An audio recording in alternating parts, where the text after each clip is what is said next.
यदा यदा हि धर्मस्य ग्लानिर्भवति भारत अभ्युत्थानम् अधर्मस्य तदात्मानं सृजाम्यहम्। परित्राणाय साधूनां विनाशाय च दुष्कृतां धर्म संस्थापनार्थाय संभवामि युगे युगे।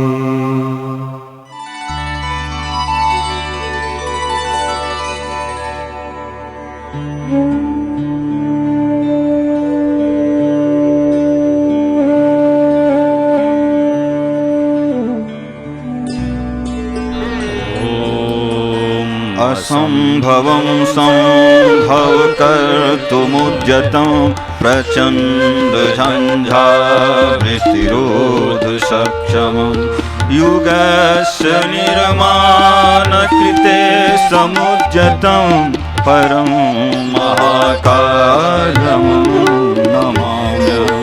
परं महाकालं नमाम्यहं। आज गीता जी के माध्यम से हम लोग पहली क्लास शुरू करेंगे इस बैच की 2016-2017 और बहुत ही सिंपल रखा है मैंने, सिंपल सा एक ही श्लोक, बस केवल पहला श्लोक गीता का, ताकि उसके माध्यम से पूरी गीता समझ में आ जाए। और जब गीता का मर्म समझ में आ जाएगा तो फिर गीता पूरा समझने में दिक्कत नहीं होगी। कुछ प्रश्न हैं, उनका समाधान पहले कर देता हूँ मैं। गीता की पहली क्लास शुरू करने के लिए आपको हार्दिक हार्दिक धन्यवाद। हमें आपकी क्लास बहुत अच्छी लगती है। नादयोग क्यों किया जाता है? नादयोग हृदय की भाव संवेदनाओं को प्रभावित करता है। इसलिए परम पूज्य गुरुदेव के आदेशानुसार उनके सामने ही चालू किया गया था और उसका टाइम फिक्स कर दिया गया था कि इस टाइम पे फिर कोई चलेगा फिरेगा नहीं, गाड़ी में नहीं आएगा जाएगा। हम लोग भी उस नियम का पालन करते हैं। जब हम नादयोग के दौरान बाहर रहते हैं, अंदर आते हैं, तो हम अपनी गाड़ी बाहर रोक लेते हैं। ये कोई पैदल आ रहा वही बाहर रुक जाता है और बाद में फिर अंदर आते हैं जब नादयोग समाप्त हो जाता है 6 से 6:15। नादयोग में बांसुरी, वीणा, सितार, तबला, ये 4 चीज़ों का उपयोग है। इसी नादयोग को, जिसको हमने रिकॉर्ड किया है, इसको हमारे वाद्य यंत्रों के माध्यम से हमारे संगीत विभाग के कार्यकर्ताओं ने भी पुनः उसको प्रेजेंट किया था 2011 की पूर्णाहुति में, जब हमने पहला कार्यक्रम किया था फरवरी में। तो ये लोग बिना उसकी भी रिकॉर्डिंग के भी कर सकते हैं। अब हम इनकी रिकॉर्डिंग प्ले करते हैं, अक्सर जब करते हैं तो इनकी रिकॉर्डिंग प्ले करते हैं। मुझे अध्याय 8 के श्लोक 4 का अर्थ ठीक से समझ में नहीं आया। जैसे श्री कृष्ण ने कहा, संपूर्ण जगत मेरे अव्यक्त रूप द्वारा व्याप्त है, समस्त जीव मुझ में है किंतु मैं उनमें नहीं हूँ। देखो ऐसा है, अभी एकदम तुरंत ऐसा प्रश्न मत पूछो जो किसी की समझ में नहीं आए।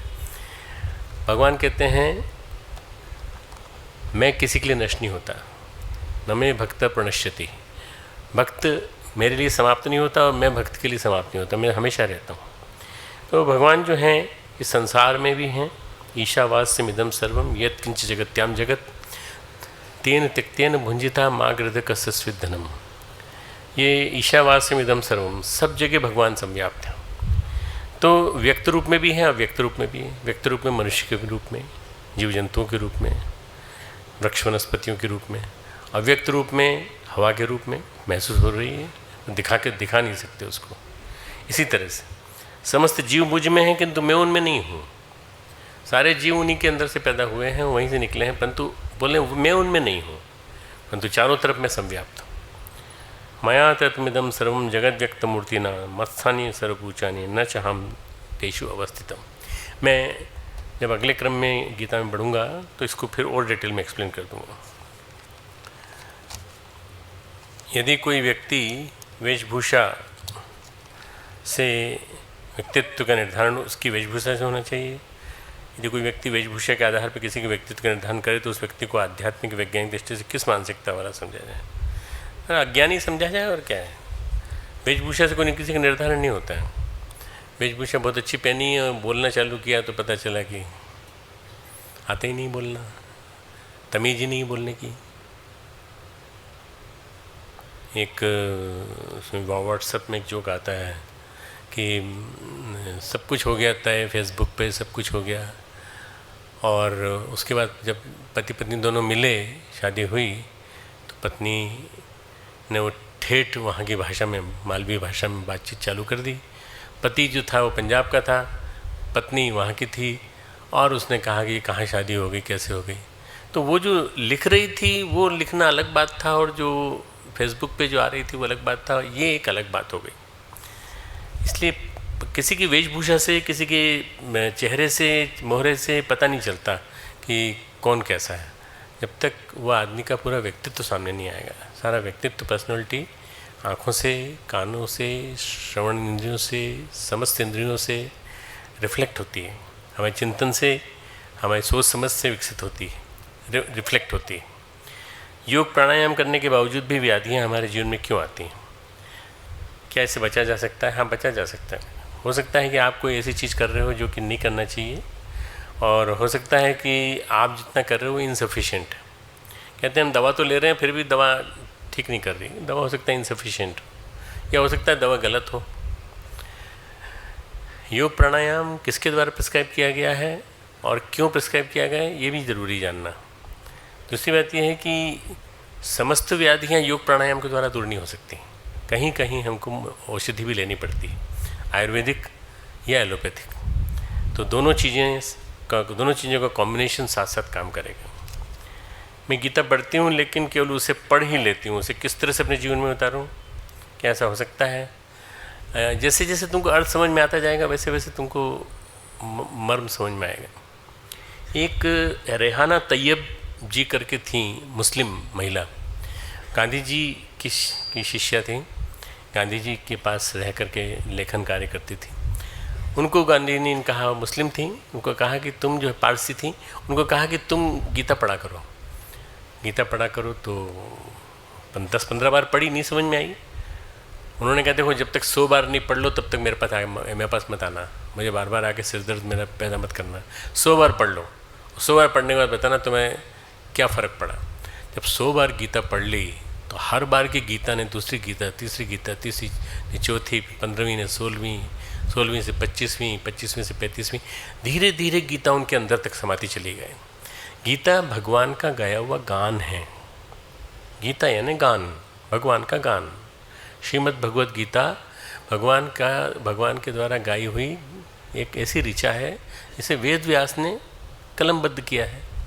इसलिए इसको जितनी बार पढ़ा जाए ना, ये एक्चुअली इतना दिव्य ग्रंथ है कि इसको जितनी बार पढ़ा जाए उतनी बार नए नए अर्थ निकल के आते हैं। तो फिर वो आई गांधी जी के पास, और गांधी जी के पास आगे बोली कि आपने मुझे ऐसी चीज़ से जोड़ दिया या मुझे उसका एडिक्शन हो गया है, मैं हर चीज़ का जवाब गीता के माध्यम से देती हूँ। अब मुझे समझ में आने लगी है गीता, फिर भी मैं थोड़ा सा समझ पाई हूँ। उन्होंने कहा ये बहुत अच्छा तरीका तुम्हारा बोलने का, थोड़ा सा समझ पाई हूँ। गीता को जिस दिन समझ लोगी पूरी तरह से, उस दिन तुम मुक्त हो जाओगे।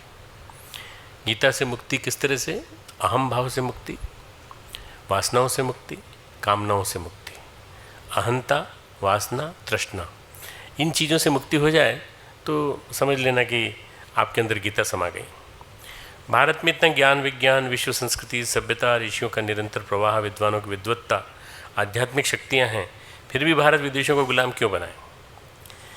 भारत में सब कुछ है पर मनुष्य जो है उसके अंदर भारत के प्रति समर्पण का भाव नहीं है। भारत माता के प्रति, भारतीय जो हमारी भूमि है, भारत भूमि है, भारत माता है, उनके प्रति जब जिस दिन हमारे अंदर ये आ जाएगा उस दिन हम अपनी भाषा का भी सम्मान करने लगेंगे। हमारी भाषा, मातृभाषा हिंदी का भी सम्मान करने लगेंगे।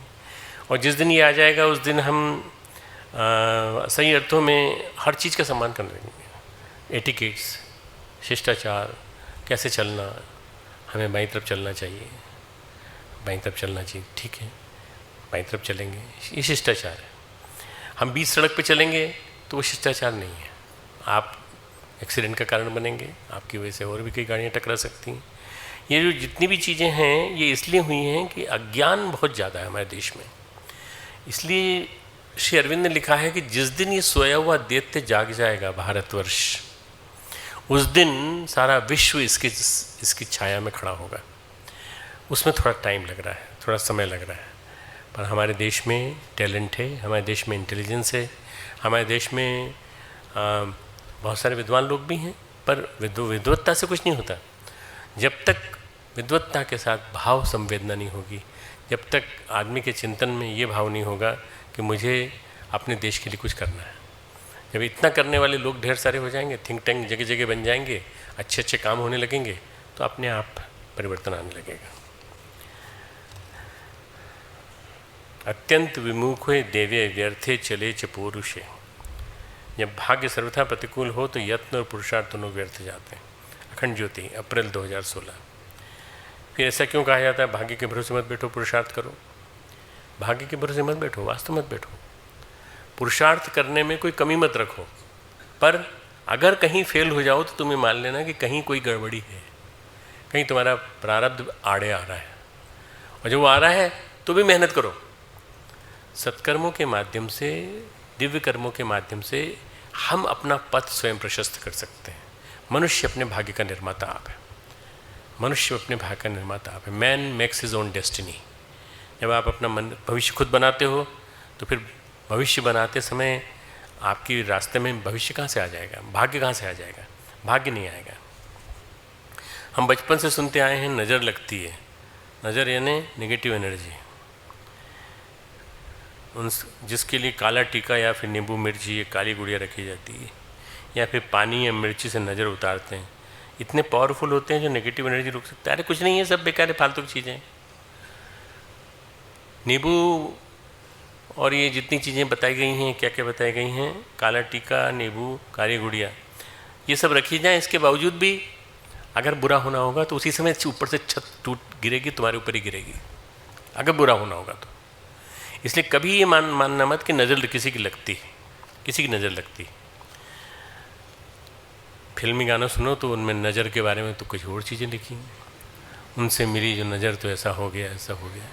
ये भी है, नज़र जो है दृष्टिकोण का नाम है। दृष्टिकोण, attitude, your attitude towards circumstances.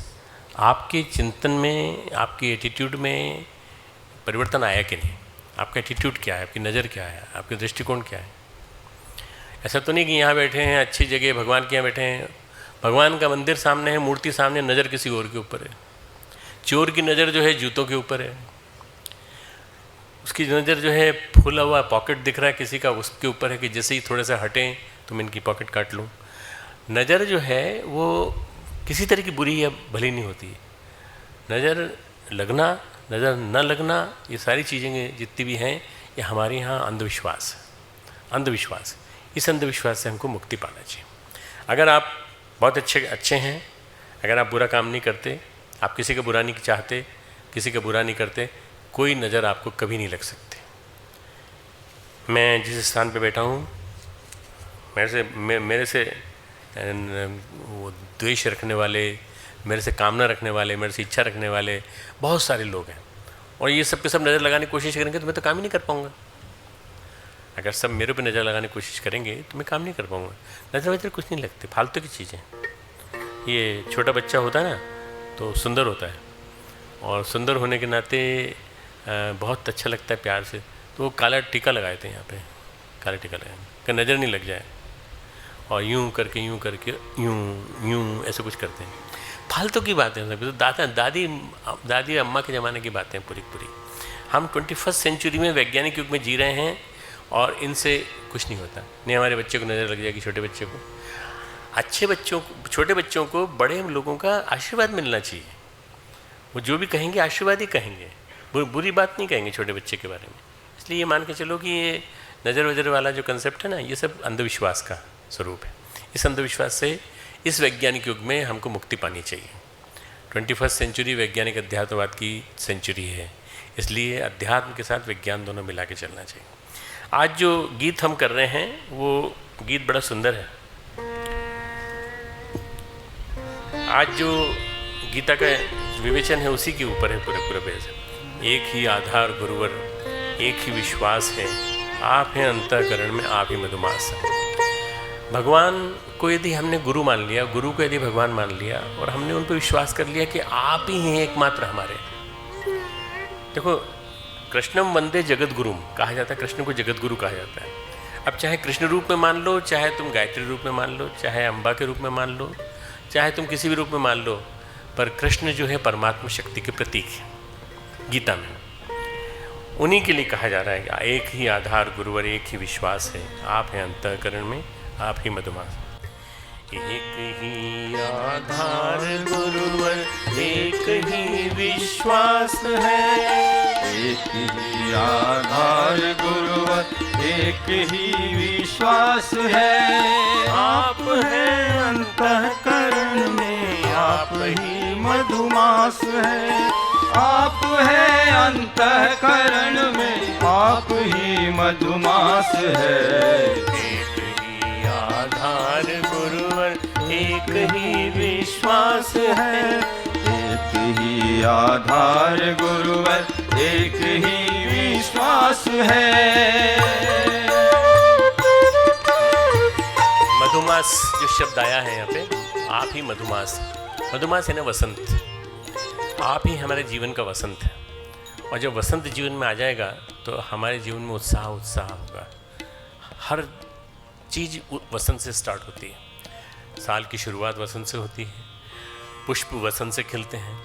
तो गुरुदेव ने अपना जन्मदिवस वसंत पंचमी इसीलिए मनाया कि मधुमास को मानते हैं। इसको ऋतुओं का राजा कहा गया मधुमास, इसलिए इसको ये जो 2 लाइनें शुरू की बहुत अच्छी।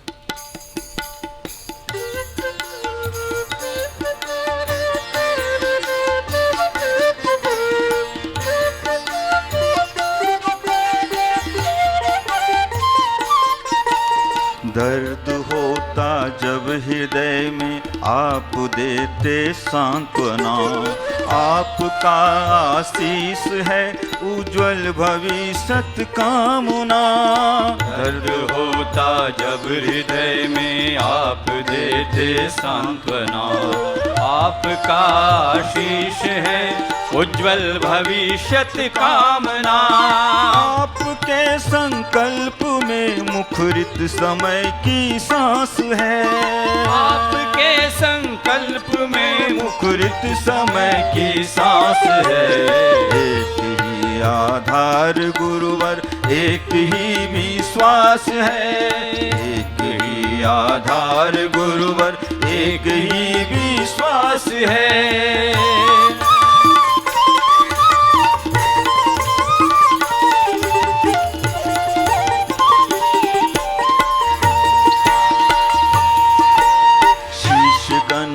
आपके गुरुवर तुम्हारे पुत्र हैं, अंग अवयव हैं तुम्हारे, संस्कृति के दूत हैं। शिष्यगण है आपके गुरुवर तुम्हारे पूत हैं, अंग अवयव हैं तुम्हारे, संस्कृति के दूत हैं।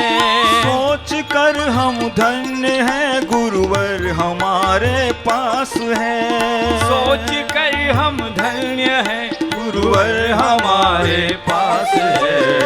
एक ही आधार गुरुवर, एक ही विश्वास है। एक ही आधार गुरुवर, एक ही विश्वास है।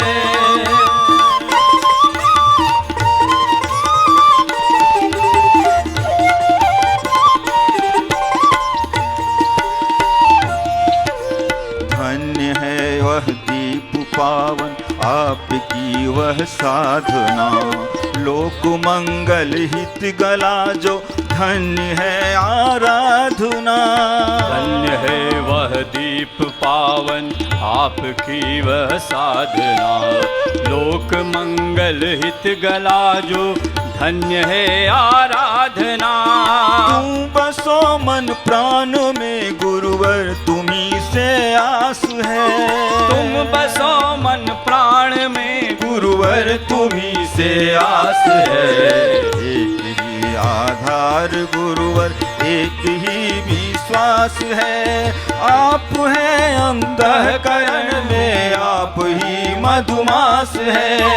आप है अंतःकरण में आप ही मधुमास है। एक ही आधार गुरुवर एक ही विश्वास है। एक ही आधार गुरुवर एक ही विश्वास है। एक ही विश्वास है। एक ही विश्वास है।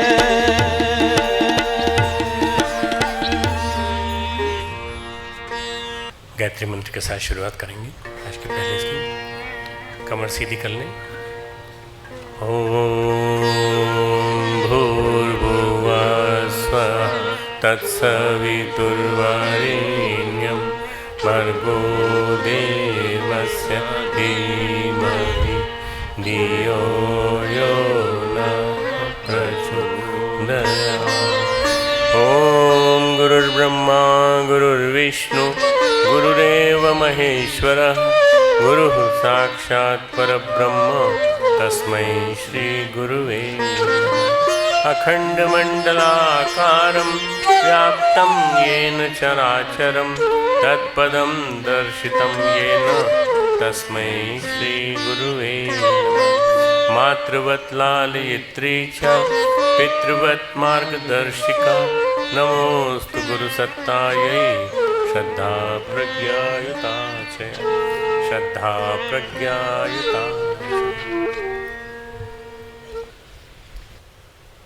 परम पूज्य गुरुदेव परमन्या माता जी की सूक्ष्म उपस्थिति में यहाँ बैठे सभी देवतुल्य भाइयों, देवी स्वरूपा बहनों, शक्ति स्वरूपा माताओं, सभी हमारे छात्र छात्राओं, प्यारे प्यारे बच्चों, हमारे अध्यापकगण, अध्यापिका बहनें, हमारे एकेडमिक जितने मेंबर्स हैं और नॉन एकेडमिक जितने मेंबर्स हैं वो, और बाहर से आए हुए हमारे भाइयों बहनों।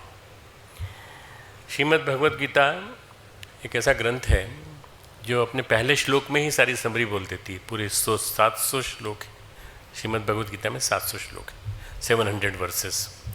तो 700 श्लोक में से जो पहला है उसमें एक विलक्षण बात आई है जो मैं आज अभी से लेके 745 तक पूरी बात सुनाऊंगा तुमको, उसको सुनो। श्रीमद् भगवद गीता का पहला श्लोक है धर्म क्षेत्रे कुरुक्षेत्रे समवेता युयुत्सवः। धर्म क्षेत्र में, कुरुक्षेत्र में समवेता यानी इकट्ठे हुए हैं, एकत्र हुए हैं। युयुत्सवः युद्ध की इच्छा से। कौन? मामकाः मेरे पुत्र, पांडवाश्चैव पांडु के पुत्र। पूरा संस्कृत में पूरा शब्द नहीं बोला जाता। मामकाः मेरे पुत्र और मेरे छोटे भाई पांडु के पुत्र। किम कुर्वत संजय, इन्होंने मेरे पांडु के पुत्रों ने क्या किया? क्यों? ये लोग धर्म भूमि कुरुक्षेत्र में एकत्रित हुए हैं युद्ध की इच्छा से। श्रीमद् भगवद गीता शुरू होती है ओम श्री परमात्मा ने नमः। शुरुआत, पहली बात वहाँ से शुरू होती है। पहला श्लोक शुरू होता है ओम श्री परमात्मा ने नमः। उसके बाद बाकी श्लोकों में फिर नहीं है परमात्मा ने नमः, फिर श्रीमद् भगवद गीता शुरू होती है। अथ प्रथमोध्याय धृतराष्ट्रवाच, धृतराष्ट्र ने कहा। इस श्रीमद् भगवद गीता की कथा में कुछ पात्र हैं। मैं तुमको इस बार introductory, because many of you और 80% पर 60% 60 to 70% are new person, new boys and girls, इसलिए मैंने पहला श्लोक लिया है केवल इसमें। तो ये बाकी के लिए रिवीजन हो जाएगा और तुम लोगों के लिए पहली बार एक सिंपल सा शुरुआत हो जाएगी कि यहाँ से शुरू करते हैं। इसमें मुख्य पात्र हैं पहले धृतराष्ट्र, फिर संजय, फिर हैं श्री कृष्ण और फिर हैं अर्जुन। 4, पूरी गीता में 4 लोग आए हैं जगह जगह। धृतराष्ट्र, संजय, श्री कृष्ण और अर्जुन। श्री कृष्ण और अर्जुन के संवाद में गीता कही गई है। It's a narration between the two, God and the disciple. भगवान का प्रतीक, परमात्मा का प्रतीक श्री कृष्ण यादव नहीं है, यादवों के राजा नहीं है, देव की नंदन नहीं है, और द्रौपदी के भाई नहीं हैं। ये कौन है? परमात्मा। सीधे परमात्मा का संवाद आत्मा से हो रहा है। अर्जुन कौन है? आत्मा के रूप में।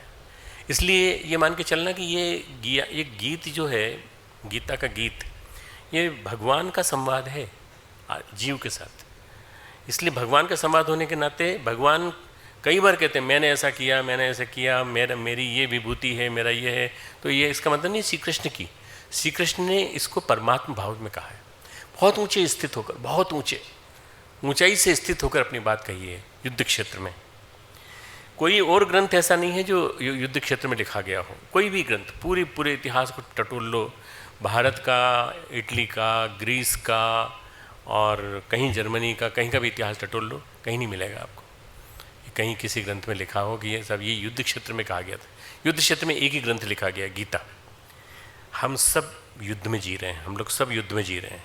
हमारा मन लड़ रहा है विकारों से, हमारा मन लड़ रहा है अपनी बाहर की परेशानियों से, अंदर की परेशानियों से। हमारा मन लड़ रहा है हमारे माता पिता की यादों से, अपने भाई और बहनों की यादों से। हमारा मन लड़ रहा है अभावों से, परिस्थितियों से, दुनिया भर की परेशानियों से। तो ये युद्ध है। इस युद्ध में हमारे मन को शांति देने के लिए और हमारी आत्मा को गति देने के लिए, हमारी आत्मा को बल देने के लिए भगवान स्वयं आते हैं। भगवान अर्जुन के रूप में आपको मानते हुए आपसे बात करते हैं। भगवान श्री कृष्ण और अर्जुन के बीच में संवाद हो रहा है, प्रश्न उत्तर हो रहे हैं, जिज्ञासा समाधान हो रहे हैं। जो संजय सुनाते हैं धृतराष्ट्र को, हो उधर रहा है। It's just like a running commentary. It's just like a running commentary जो हो रही है टीवी पे, और उसको देख रहे हैं संजय। और धृतराष्ट्र चूँकि देख नहीं पाते, अंधे हैं, इसलिए उनको सुना रहे हैं। ऐसा हो रहा है साहब, ऐसा हो रहा है, ऐसा हो रहा है। बीच में पूछते हैं धृतराष्ट्र, अब क्या हुआ, अब क्या हुआ, अब किसने क्या किया। बीच में 3-4 डायलॉग धृतराष्ट्र के आते हैं इसमें, 3-4 श्लोक। मनुष्य जीवन के 4 रूप हैं, मानवीय व्यक्तित्व के 4 स्वरूप हैं। 4 स्वरूप क्या? एक अंधा आदमी, एक धृतराष्ट्र जो जन्म से अंधा है, आंखें नहीं हैं, पर मोह में भी अंधे हैं, मोहांध हैं, जो देखना ही नहीं चाहता, मोह के कारण सत्य को नहीं देखना चाहता। हम अपने मोह में इतने अंधे हो गए हैं कि हम सत्य भी नहीं जानना चाहते। जब महर्षि व्यास धृतराष्ट्र के पास गए कि अब तो तुमने युद्ध आरंभ कर दिया है, देखो क्या होता है, मैं तुमको दिव्य दृष्टि देता हूँ। तो धृतराष्ट्र बोले कि मुझे दिव्य दृष्टि देने से क्या फ़ायदा है, मेरे अंदर सत्य को देखने की क्षमता नहीं है, मैं सत्य को नहीं देख पाऊँगा क्योंकि मेरे बेटे हैं। यानी Dhritarashtra realises this fact very well that his sons are there, उसके बेटे वहाँ पर हैं। तो कहते हैं मेरे को दृष्टि देने का कोई फ़ायदा नहीं, मुझे मत दीजिए, मुझे तो ये युद्ध सुनना है, युद्ध में क्या हुआ। हिम्मत नहीं है, साहस नहीं है देखने की, आप हमको मत दीजिए दिव्य दृष्टि, आप संजय को दीजिए, हमारा सारथी है। संजय सारथी हैं धृतराष्ट्र के, और धृतराष्ट्र के सखा भी हैं, मित्र भी हैं। एक रथी, एक सारथी। रथी हैं कौन? धृतराष्ट्र। और सारथी कौन है? संजय। यहाँ पर एक रथी है अर्जुन और सारथी हैं श्री कृष्ण, है ना। तो 2 रथी और सारथी का जोड़ा है, ये 2 जोड़े हैं, एक रथी एक सारथी, एक रथी एक सारथी। एक कहानी चल रही है संजय और धृतराष्ट्र की, एक कहानी चल रही है श्री कृष्ण अर्जुन की। धृतराष्ट्र का रथ संजय चलाते हैं, अर्जुन का रथ श्री कृष्ण चलाते हैं। अर्जुन मनुष्यता का प्रतीक है, धृतराष्ट्र मोह का प्रतीक है, अर्जुन मनुष्यता का प्रतीक है। मानव शिखर रूप में है, मनुष्यता शिखर रूप में है। सामान्य मनुष्य जहाँ तक विकसित हो सकता है, as far as he can develop the strength which he has got to develop himself, वहाँ तक अर्जुन पहुँच चुका है। अर्जुन विकास के अंतिम छोर तक पहुँच चुका है, आध्यात्मिक साधना का सच्चा अधिकारी है। इसलिए वो साधना की जिज्ञासा के रूप में एक गीता को सुनता है। मनुष्य का विकास 3 रूपों में होता है, एक बायोलॉजिकल डेवलपमेंट, एक साइकोलॉजिकल डेवलपमेंट, एक स्पिरिचुअल डेवलपमेंट। पहले बायोलॉजिकल डेवलपमेंट, जैविक विकास, शरीर का अंग प्रत्यंग, शरीर की काय संरचना, क्रियाशीलता, ये बायोलॉजिकल डेवलपमेंट है। ये बढ़िया होनी चाहिए। शरीर का विकास अधूरा रह जाएगा तो आपको कमी महसूस होगी अपने अंदर, इसलिए शरीर का विकास पहला। दूसरा है साइकोलॉजिकल डेवलपमेंट, मानसिक व्यक्तित्व के रूप में, शील गुणों के रूप में, संतुलित पर्सनालिटी के रूप में, संवेदनशीलता के रूप में, जिज्ञासा के रूप में, विचारशीलता के रूप में मनुष्य का विकास हो। अगर मनुष्य का विकास मनोवैज्ञानिक समुचित रूप से हुआ है तो उसके अंदर आध्यात्मिक विकास भी होगा। तीसरा, आध्यात्मिक विकास depends, spiritual development depends on the psychological development. Psychological development हुआ है कि नहीं ठीक से? एक तल मनुष्य का अर्जुन का है, सही मायने में जब वो जिज्ञासा रखता है, प्रश्न रखता है, श्री कृष्ण उसका उत्तर देंगे। और एक तल मनुष्य का अर्जुन का है, सही मायने में जिसको पुराण कहते हैं मनुष्य होना, जो बड़ा मुश्किल है। गुरुदेव ने एक वाक्य लिखा है, एक दिन ही, मतलब गीत है, एक दिन ही जी मगर इंसान बनकर जी। एक दिन ही जी मगर इंसान बनकर जी, मनुष्य बनकर एक दिन जी कर को देखो। तो यहाँ मनुष्य होकर के जीना, ये अर्जुन बताता है कि मनुष्य होकर के जीना कैसे कहते हैं। मनुष्य का मतलब क्या होता है? मनुष्य शब्द से निकल, मननशील, चिंतनशील, विचारशील, विवेकशील, ये मनुष्य से मतलब है। This is the meaning of मनुष्य। मननशील, विचारशील, विवेकशील और चिंतनशील। जब इनमें इसमें ये चार क्वालिटीज आ जाती हैं तो आदमी मनुष्य कहलाता है। केवल मानवीय काया मिल गई तो मनुष्य नहीं बने। मनुष्य तो ढेर सारे हैं, 90% मनुष्य हैं, तो 10% ऐसे हैं जिनमें जिज्ञासा है, जानने की और ज़्यादा। वो असली मनुष्य है। सोचता है कि हमें ये करना चाहिए, हमें नहीं करना चाहिए, ये करना उचित है, ये करना अनुचित है।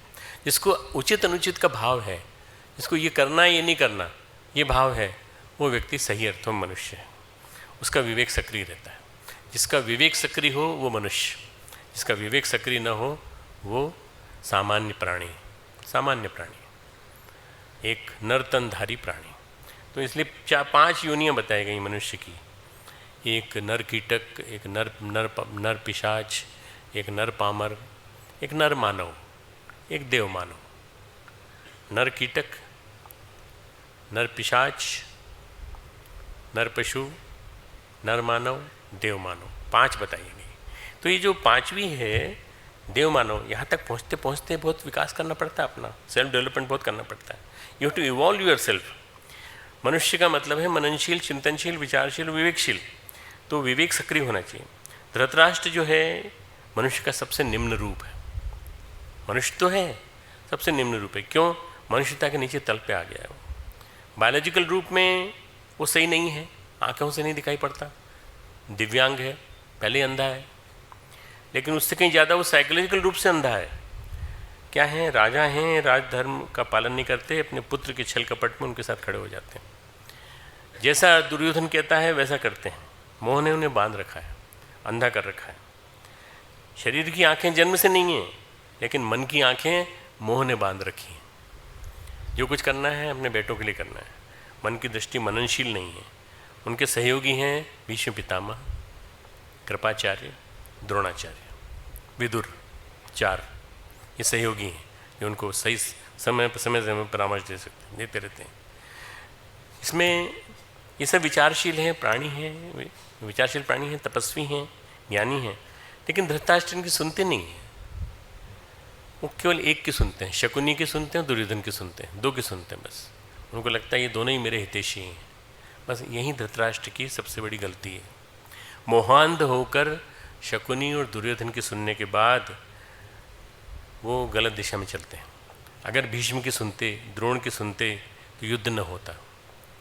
इन्होंने कहा भी, श्री कृष्ण विराट रूप में खड़े हैं, देखो जरा, आप नहीं देख सकते आंखों से तो हमारे मुंह से सुन लो कि श्री कृष्ण जो है समझाने आए हैं कि युद्ध नहीं होना चाहिए।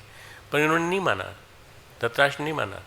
दुर्योधन ने कहा ये फालतू की बात कह रहे हैं आपके जो भीष्म पितामह वगैरह, सब कुछ नहीं है, माया माया माया है, इसकी माया है, कृष्ण की माया है, ये मायावी है, ये यादव मायावी है, इनकी मत सुनना। तो ये महाविनाश के कगार पर लाके जो खड़ा कर दिया, महाभारत के कगार पर खड़ा कर दिया, ये बुद्धि की कुटिलता ने लाके खड़ा कर दिया। बुद्धि की विकृति चरम पर है यहाँ पर।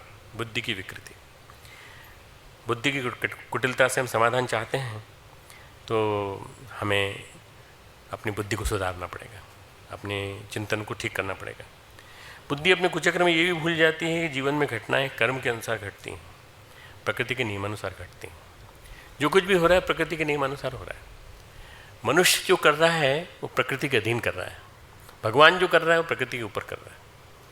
प्रकृतिम स्वाम अधिष्ठाय संभवामि युगे युगे। प्रकृति को अपने अंदर अधिष्ठित करके मैं सारे विश्व को नया बना देता हूँ। संभवामि युगे युगे, भगवान कृष्ण गीता में कहते हैं आगे वाले श्लोक में। प्रकृतिम स्वाम अधिष्ठाय, पर मनुष्य क्या है? प्रकृति के नीचे है। हम तुम सब हम प्रकृति के नीचे हैं। सारे साधु महात्मा जितने भी महापुरुष हुए हैं सब प्रकृति के नीचे हैं। पर प्रकृति के नीचे रहते हुए ये कैसे प्रकृति को पार कर जाते हैं? ये साधना है। साधना के माध्यम से प्रकृति से प्रभावित न होकर प्रकृति के पार चले जाना, त्रिगुणातीत हो जाना, गुणों से परे चले जाना। कुटिल बुद्धि थोड़ी देर के लिए सफल हो सकती है, लेकिन स्थायी सफलता नहीं मिलती। धृतराष्ट्र को संजय का साथ है। संजय के पास दिव्य दृष्टि है व्यास की कृपा से, इसलिए संजय ईश्वर की अनुभूति तो नहीं करा सकता, पर संजय क्या कर सकता है? कमेंट्री कर सकता है बस केवल। वो अनुभव तो नहीं कर सकता, पर वो बता सकता है यहाँ क्या हो रहा है। संजय जो समझ सकता है, देख सकता है। संजय एक ब्रिज है, लिंक है, सेतु है between Dhritarashtra and the public, जिसको सुना रहे हैं, धृतराष्ट्र एंड दी युद्ध जो देख रहा है उसके और धृतराष्ट्र के बीच में वो लिंक है। कृष्ण और अर्जुन के बीच का जुड़ाव है। इसका मतलब ये कि भगवत गीता का उपदेश सभी के लिए है, धृतराष्ट्र के लिए भी, अर्जुन के लिए भी और संजय के लिए भी, और तुम सब सुनने वालों के लिए भी, तुम सब के लिए।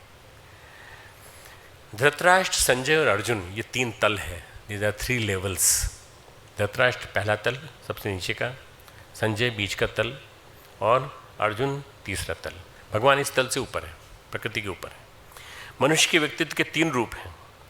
पहला, प्राय अगर हम संसार में ढूंढें, संसार में अपने आसपास ढूंढें, तो ये हमको जगह जगह मिल जाएंगे ये लोग। कहीं भी हमें धृतराष्ट्र खड़े मिलेंगे, कहीं हमें संजय खड़े मिलेंगे, कहीं हमें साधना में, तपस्या में, ऋषि की कृपा में लीन अर्जुन मिल जाएंगे। जो उन्मुख हैं, जिनकी चेतना भगवान की ओर उन्मुख हैं, जिनको भगवान की कृपा मिल चुकी है, जो भगवान श्री कृष्ण को सबको समर्पित करने का साहस रखते हैं, जो कहते हैं शिष्यस्ते हम शादी माम त्वाम प्रपन्नम, मैं आपका शिष्य हूँ, आपकी शरण में आया हूँ, ऐसे अर्जुन कहीं कहीं मिल जाते हैं। जो भगवान के सम्मुख अपनी जिज्ञासा रखते हैं, भगवान के सम्मुख अपना समर्पण करते हैं। तुलसीदास जी ने कहा, सम्मुख होई जीव मोहि जबहि, सम्मुख होई जीव मोहि जबहि। जितने भी मेरी तरफ सम्मुख होते ही उसके सारे के सारे दुखों का नाश हो जाता है। जैसे ही सब मेरे सम्मुख हुआ, भगवान के सम्मुख नहीं होते हम, भगवान के सामने आते नहीं हैं, हमारे और भगवान के बीच में कोई पर्दा बन जाता है। शिष्यस्ते हम शादी माम त्वाम प्रपन्नम। जो मनुष्य भगवान के सम्मुख अपनी जिज्ञासा रखते हैं, अपना समर्पण करते हैं, वो सारे के सारे व्यक्ति अर्जुन। जीवन के ये 3 तल हमारे चारों ओर हैं। भगवान श्री कृष्ण कहते हैं, यो माम पश्यति सर्वत्र, जो मुझे चारों तरफ देखता है, ईश्वर के रूप में सर्वत्र हूँ मैं संव्याप्त। उनको और अर्जुन को समर्पित हो पा रहे हैं। समर्पण का उनमें साहस है, अर्जुन के अंदर समर्पण का साहस है। उनको और अर्जुन को समर्पित हो पा रहे हैं, समर्पण का उनमें हिम्मत है। सर्वस्व को, अपने सर्वस्व को उनके हाथ में सौंप देते हैं। शिष्यस्ते हम, दूसरे अध्याय का 7वां श्लोक है, 2/7 लिख सकते हैं। शिष्यस्ते हम शादी माम त्वाम प्रपन्नम, मैं आपका शिष्य हूँ, आपकी शरण में आया हूँ, आप मुझे बताइए मैं क्या करूँ। मैं युद्ध नहीं करना चाहता, मैं विषाद रोग से ग्रसित हो गया हूँ, डिप्रेशन, अटर डिप्रेशन। और डिप्रेशन इतना ज़्यादा है मैं, क्योंकि मैं युद्ध नहीं करना चाहता, मैं इनको माफ़ मैं कर देना चाहता हूँ कौरवों को, और युद्ध की पूरी प्लानिंग कैंसिल करना चाहता हूँ। सब के सब शंख बजा के खड़े हुए हैं लड़ने के लिए, और ये मना कर रहा है। तो फिर भगवान उसको समझाते हैं कि गलत बात है। क्लैब्यम मा संगमा पार्थ न तत्व तो उपदेते, तुझे शोभा नहीं देता, ये क्लीवता का भाव तुझे शोभा नहीं देता। क्षुद्रम हृदय दौर्बल्यम त्यक्तोत्तिष्ठ परंतप, हृदय की शुक्रता को छोड़, हृदय की दुर्बलता को छोड़, और तू उठ के खड़ा हो जा। हर जगह जब भी गुरु तुमको मिलेगा तो एक ही बात कहेगा, क्षुद्रम हृदय दुर्बल्यम त्यक्तोत्तिष्ठ परंतप। हृदय की शुद्धता को छोड़ो, दुर्बलता को छोड़ो, कमजोरी को छोड़ो, और हिम्मत के साथ खड़े हो जाओ, सामना करो, परिस्थितियों का सामना करो, प्रतिकूलताओं का सामना करो। जब वो ये कहते हैं, तब ये कहता है, शिष्यस्ते हम शादी माम त्वाम प्रपन्नम, मैं आपका शिष्य बन के भाव आपके समीप आया हूँ। धृतराष्ट्र नहीं देख पा रहे हैं, संजय ऋषि की कृपा से देख पा रहे हैं। आत्मानम रथिनम विद्धि, एक उपनिषद में एक श्लोक आता है, आत्मानम रथिनम विद्धि। आत्मा ही रथी है, इंद्रियां ही उसके अश्व हैं, उसके मन की डोर संभाले हुए हैं, मन बड़ा चंचल है। अर्जुन ने अपने मन और इंद्रियों की डोर भगवान कृष्ण को सौंप दी। शिष्यस्ते हम, जिस दिन आप किसी को गुरु मान लेते हैं और उनके अपने आप को उनके हाथ में सौंप देते हैं। विवेकानंद ने अपने आप को रामकृष्ण के हाथ में सौंप दिया, स्वामी दयानंद ने अपने आप को ब्रजानंद जी के हाथ में सौंप दिया, विनोबा ने अपने आप को गांधी के हाथ में सौंप दिया। तो उसके बाद डोर उनको संभालने के बाद सारी की सारी डोर उनके हाथ में आ गई। तो भगवत गीता ऐतिहासिक भी है और आध्यात्मिक भी है। ये एक ऐतिहासिक प्रकरण सुना रहा हूँ मैं आपको और आध्यात्मिक भी है। भगवत गीता की जो घटना घटी ऐतिहासिक घटना के रूप में प्राचीन इतिहास के मानने वालों ने उसे माना है, सही माना है। लोगों ने सर्वे किया है। युद्ध हुआ था, हाँ युद्ध हुआ था, 5000 साल पहले युद्ध हुआ था और उस युद्ध में इतने लोग मारे गए, ये हुआ सब हुआ। इसका ऐतिहासिक मूल्य है, लेकिन ऐतिहासिक मूल्य से ज़्यादा इसका आध्यात्मिक मूल्य है। भगवत गीता हम सबके जीवन में घटित होती है, every day, every moment, every second, every minute. कहते हैं धर्म क्षेत्रे कुरुक्षेत्रे, धर्म क्षेत्र कुरुक्षेत्र में इकट्ठे हुए युद्ध की इच्छा करने वाले मेरे पांडवों के क्या किया इन्होंने, पुत्रों ने क्या किया। संजय मुझे बताओ। कुरुक्षेत्र भौगोलिक रूप से इन दिनों हरियाणा में है, प्राचीन काल से ही तीर्थ भूमि के रूप में प्रसिद्ध रहा है। कुरुक्षेत्र जो है उसका नाम समंच पंचक क्षेत्र है, समंच पंचक क्षेत्र।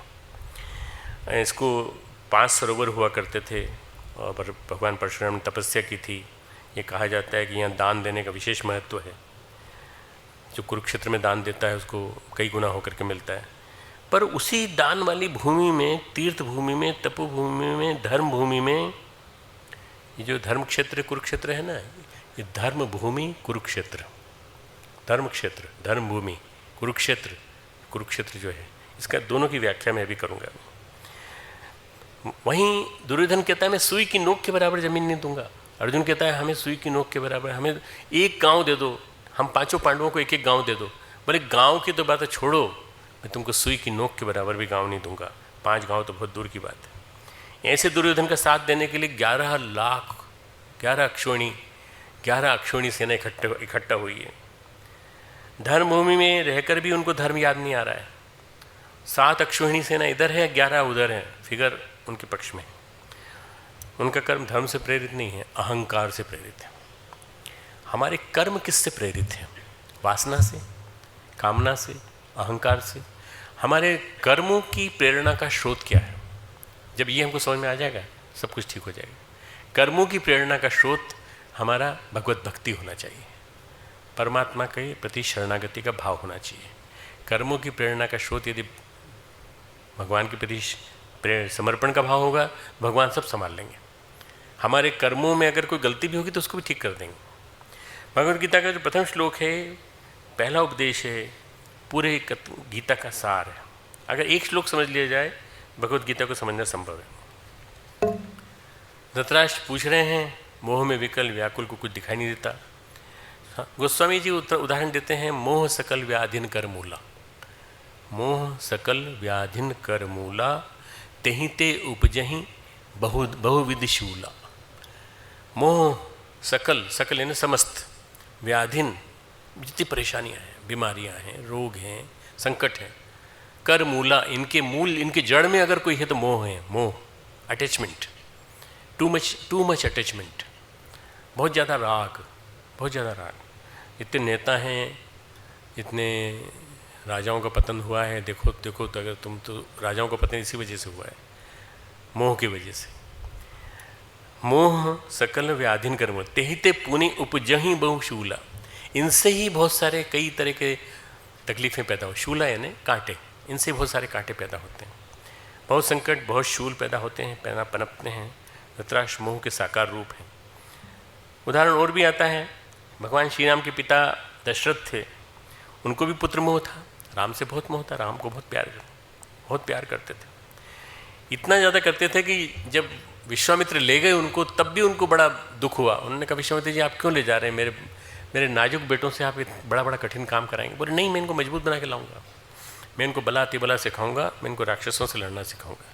तो वो कहते हैं चूँकि आप ले जा रहे हैं और वशिष्ठ मुनि की, जो हमारे राजर्षि हैं, जो हमारे यहाँ के राज्य के प्रमुख हैं, उनकी मान्यता है और वो मानते हैं कि आपका इनका जाना सही है, तो आप ले जाइए, राम लक्ष्मण को ले जाइए।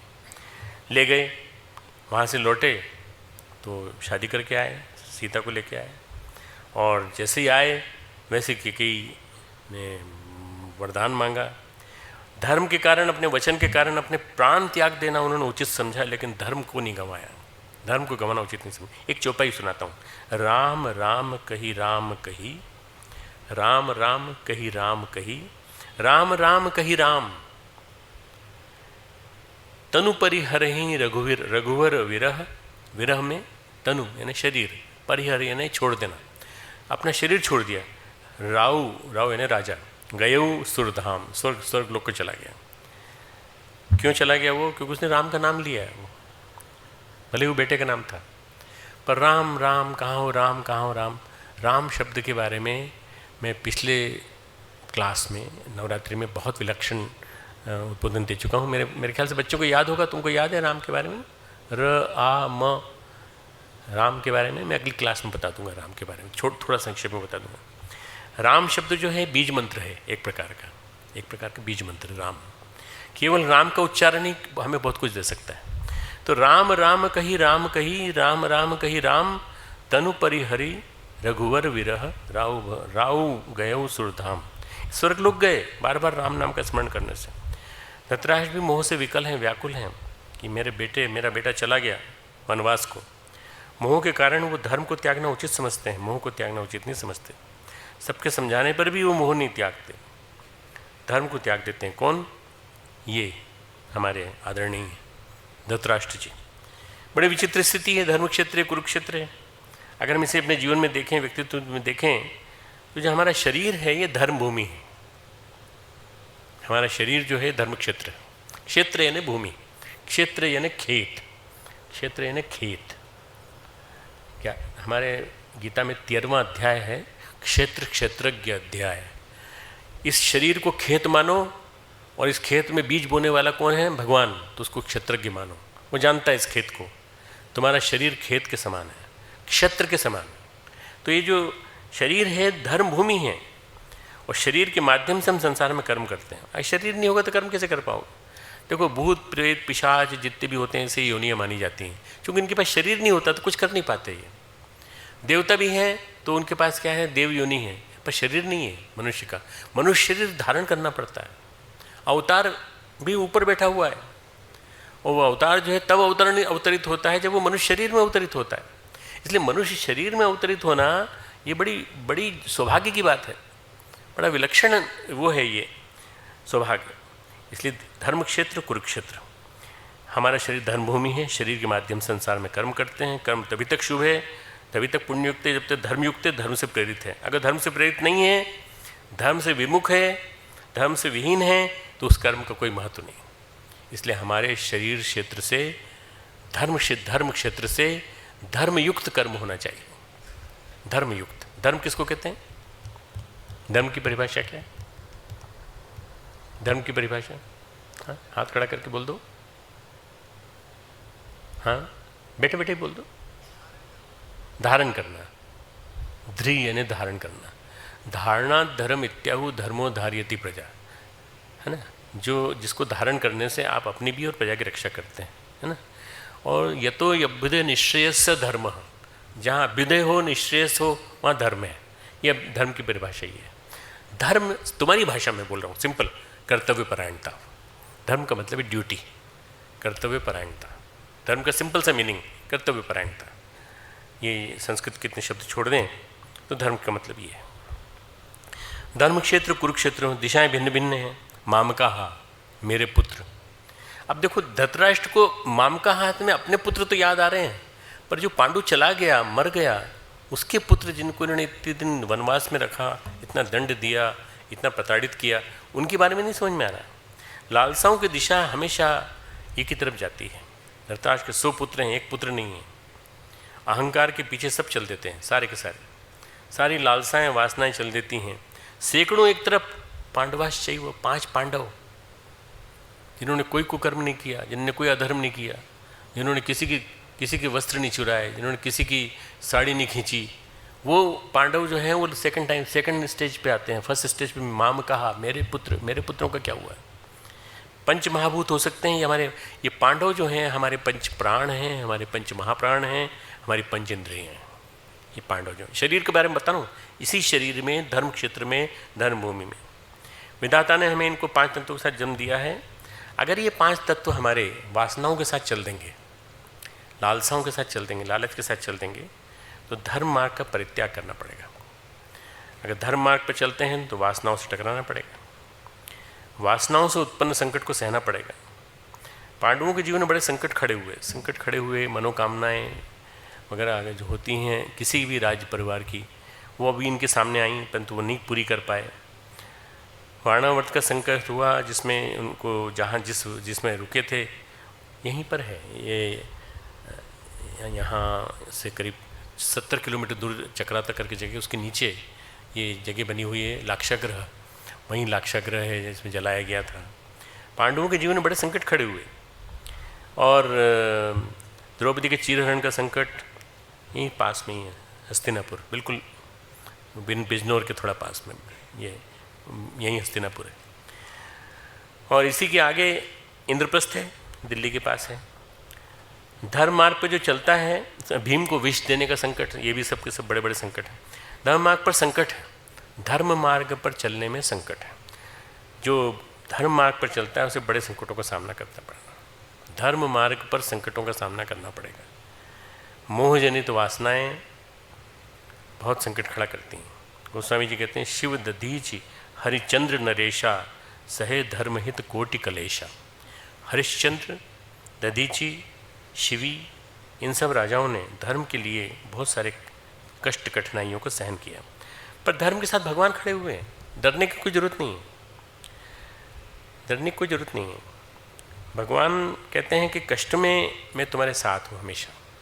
कुंती पूछ से कहते हैं भगवान कृष्ण कि बुआ, सबने मुझसे कुछ मांग लिया, 5 ने, और तुम्हारी बहू ने भी मांग लिया, तुम क्या मांगती हो मुझसे?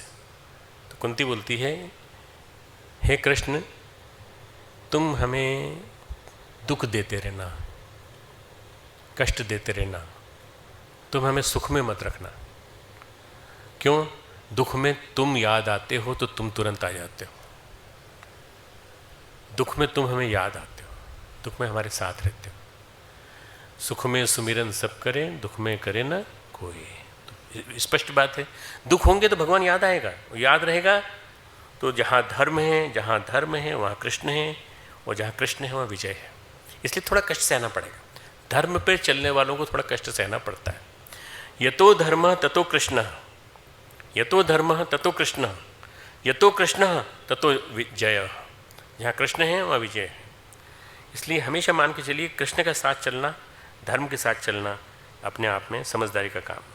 जब भगवान की शरण में होते हैं तो भगवान की शरणागति पाने के बाद धर्म संपूर्ण हो जाता है। धर्म का श्री कृष्ण जो है, जैसा ईश्वर सदृश दृश्य भी हो सकता है, अदृश्य भी हो सकता है। अदृश्य में वो कुछ करता नहीं दिखता है, लेकिन उसके साहचर्य में, उसके सानिध्य में जो कुछ होता है हमेशा शुभ होता है। भगवान श्री कृष्ण कहते हैं, मैं इस महासमर में, इस महाभारत में जो कौरव और पांडवों के बीच में हो रहा है कुरुक्षेत्र में, मैं शस्त्र ग्रहण नहीं करूँगा, अस्त्र ग्रहण नहीं करूँगा। करना तुम्ही को पड़ेगा, पर मैं साथ रहूँगा, सलाह दूंगा, मार्गदर्शन दूंगा। बस इतना आश्वासन पर्याप्त है। अगर तुमको भगवान का इतना आश्वासन मिल जाए कि हम तुम्हें कुछ देंगे नहीं, पर हम तुम्हारे साथ रहेंगे, तुम अगर प्रार्थना करो भगवान से तो एक ही प्रार्थना करो, भगवान आप हमारे साथ बने रहना, बस और कुछ नहीं। आप साथ रहोगे तो सद्बुद्धि रहेगी, सद्बुद्धि रहेगी तो सद्भावनाएं, सन्मार्ग पर चलने की बात बनी रहेगी। हम डरेंगे नहीं, हम कभी विचलित नहीं होंगे, हम कभी कमज़ोर नहीं पड़ेंगे। तो भगवान कहते हैं, मैं तुम्हें मार्गदर्शन दूंगा, साथ रहूँगा, सलाह दूंगा, पर मैं लड़ूंगा नहीं। अंतर्यामी भगवान भी हमारे अंदर इसी तरह से रहते हैं, वे कुछ करते नहीं हैं, वे अंदर बैठे बैठे हमें संकेत देते रहते हैं, अंदर की वाणी सुनाते रहते हैं, मार्गदर्शन देते हैं। पर यदि हम वासनाओं, लालसाओं को साथ लिए हुए उनसे संघर्ष करने के लिए तैयार हैं, विजय सुनिश्चित है। हमारी वासनाएं क्रमशः नष्ट होती चली जाएंगी, लालसाएं श्री कृष्ण की अनुसार क्रमशः नष्ट हो जाएंगी। वासनाओं की सेना कितनी बड़ी हो, लालसाओं की सेना कितनी बड़ी हो, अधर्म कितना ही बड़ा हो, लेकिन यदि परमेश्वर है हमारे सामने, परमेश्वर को हम समर्पित हैं, तो फिर उस शरणागति के बाद इस महासमर में विजयी हो सकते हैं। अंतिम विजय हमारी। धर्मभूमि कुरुक्षेत्र के दो पक्ष हैं। धर्मभूमि कुरुक्षेत्र में दो पक्ष हैं। एक पक्ष का जन्मदाता है अंधा मोह कुरुक्षेत्र, एक पक्ष का जीवन का पंच तत्वों का जो है वो है धर्म क्षेत्र, वो है पंच तत्वों का, पंच प्राणों का, भगवान की शरण को स्वीकार कर चुका है। इसलिए ये युद्ध धर्म युद्ध है, इसलिए इस युद्ध को धर्म युद्ध कहा गया। एक छोटी सी कहानी सुनाता हूँ, बड़ी प्यारी सी कथा है। इंदौर की महारानी अहिल्याबाई का नाम सुना होगा तुमने। अहिल्याबाई होलकर का नाम सुना है? अहिल्याबाई होलकर का नाम सुना है तुमने?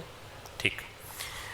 बड़ी भक्त थी, उत्तम कोटि की महिला थी, पढ़ी लिखी तो नहीं थी, ज़्यादा पांडित्य तो नहीं था, शास्त्र ज्ञान नहीं था, लेकिन विवेक था, भक्ति थी। एक खेत किसान की लड़की थी, और जब उनके ससुर जी अपने पुत्र के लिए बहू ढूंढ रहे थे इन्हें, तब उन्होंने देखा कि एक मचान पे ऊपर से खड़ी होके गोट जानते हैं ना, गोट के किसको कहते हैं? रस्सी के अंदर गोट बंधी होती है, तो उससे जोर से घुमाते हैं तो वो उसी स्पीड से, टेंजेंशनली उसी स्पीड से जाती है, मारती है। तो उन्होंने चीते को मार दिया उसने, अहिल्याबाई ने। उस गोट से, इतनी सी गोट से इतनी तेज गति से मारा, वो जो आते देखा उसको, तो उन्होंने उसको मार दिया। उन्होंने कहा बड़ी बड़ी बड़ी साहसी है ये महिला। उन्होंने अपने सामंतों को भेजा, सबको भेजा, और कहा भाई इस लड़की को बहू बना के लाओ। अहिल्याबाई रानी बन गई, महारानी बन गई। पति उनके जो थे वो बहुत कमज़ोर निकले, पर अहिल्याबाई ने महारानी के रूप में बहुत बड़ा काम संभाला, और उन्होंने पूरे राज्य को संभाला। उन्होंने होलकर राजवंश के दौरान बहुत सारे शिव मंदिर बनवाए, प्रजा के महाकल्याण के कार्य किए, अनेकों शुभ कार्य किए। एक बार महारानी को समझ में आया भगवत गीता धर्म का सार है, सुनना चाहिए। तो पंडित जी को बुलाया। पंडित जी ने कहा राजपुरोहित ने कि महाराज, महारानी जी, हम आपको भगवत गीता सुनाएं, भगवत गीता पढ़ाएं, ऐसा हमारा साहस नहीं है, इसके लिए हमको तैयारी करनी पड़ेगी। बोले आप तैयारी करके आइए, हम तैयारी करेंगे। तैयारी करके आए। राजकार्यों से जो समय मिलता है उसमें मैं बैठूंगी, गीता आप पढ़ें, मैं सुनूंगी। महारानी के सब लोग बड़ी इज्जत करते थे, बड़ा सम्मान करते थे। राजपुरोहित बड़े प्रसन्न हुए। इतनी देर महारानी भगवत गीता पढ़ेंगी, हमें उनका सानिध्य मिलेगा। महारानी अहिल्याबाई को भगवत गीता पढ़ाने के लिए पहुँचे। पंडित जी ने पहला श्लोक रखा, ओम श्री परमात्मने नमः। धृतराष्ट्रोवाच, प्रथमोध्याय। धृतराष्ट्रोवाच, धर्मक्षेत्रे कुरुक्षेत्रे संवेतायुयुत्सव मामकाः पांडवाश्चैव किं कुर्वत् संजय। इस श्लोक को अर्थ समझते ही, मराठी में समझाया उन्होंने अर्थ, महारानी अभिभूत हो गई, मौन हो गई, चुप हो गई, शांत हो गई। पंडित जी बोले आगे बोलूं? बोले नहीं, यहीं जो चुप, यहीं हो जा, बस हमें इसके ऊपर विचार करने दीजिए। पंडित जी धर्म का अर्थ बताते रहे, कर्म का बताते रहे, गुण मर्म बताते रहे, सूक्ष्म व्याख्या करते रहे। फिर बोले महारानी अगला श्लोक पढ़ें? बोले नहीं नहीं नहीं पंडित जी, हमको भगवत गीता समझ में आ गई, समझ में आ गई, पहले श्लोक से समझ में आ गई, इतना ही हमारे लिए पर्याप्त है।